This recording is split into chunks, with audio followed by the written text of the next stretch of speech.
Hi friends అందరికీ welcome back to our channel. నేను మీ chef చిట్టినండి. ఈరోజు మనం ఎంతో సింపుల్గా అండ్ ఈజీగా రెడీ అయ్యే టమాటో రైస్ని ఎలా చేయాలో చూసేద్దామండి. ఇలా ఒక్కసారి చేయండి, టేస్ట్ చాలా బాగుంటుంది. ముందుగా రైస్ తీసుకొని ఉండలు లేకుండా పొడి పొడిగా చేసుకోవాలండి. అది బాగా పొడి పొడిగా చేసుకొని పక్కన పెట్టేద్దాం. ఒక బాండీలోన ఓ 2 టేబుల్ స్పూన్ల ఆయిల్ వేయాలండి. అది కొంచెం హీట్ అయినాక అందులో మనం జీలకర్ర ఆవాలు వేయాలండి. జీలకర్ర ఆవాలు అనేటివి బాగా వేగినాక అందులోకి చిన్నగా తరుక్కున్న ఉల్లిపాయ ముక్కలు వేయాలండి.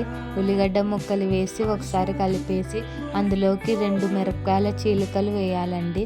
అందులోనే కొంచెం పచ్చి కరివేపాకు వేసి ఒకసారి బాగా కలిపేయాలండి.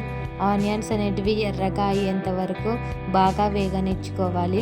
అవి కొంచెం వేగినాక చిన్నగా తరుక్కున్న టమాటా ముక్కలు వేయాలండి. మీరు ఇక్కడ టమాటా పండ్ల ముక్కలన్నా వేసుకోవచ్చు, లేకుంటే టమాటా ప్యూరీ అన్న వేసుకోవచ్చు అండి. అది ఆప్షనల్.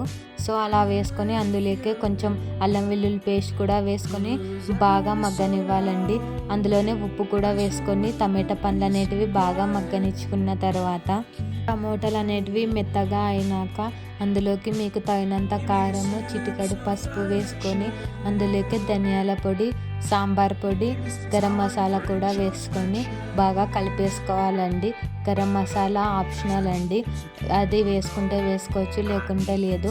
అలా కలిపేసి 2 నిమిషాలు ఉన్నాక మనం ముందుగా పొడి పొడి చేసుకున్న రైస్ని వేసుకొని బాగా కలుపుకోవాలండి. హై ఫ్లేమ్లో పెట్టి బాగా కలుపుకున్న తర్వాత చివరిన కొత్తిమీర వేసుకొని ఒకసారి కలిపేసుకొని వేడివేడిగా సర్వ్ చేసుకుంటే మన సింపుల్ టమాటో రైస్ రెడీ అండి. ఒక్కసారి ఇలా ట్రై చేయండి, చాలా అంటే చాలా బాగుంటుందండి. ఈజీ రెసిపీ అండి. ఇంట్లోన మీరు ఇలాగే ట్రై చేసి ఎలా వచ్చిందో చెప్పండి. ఈ వీడియో నచ్చినట్లయితే లైక్ చేయండి, షేర్ చేయండి.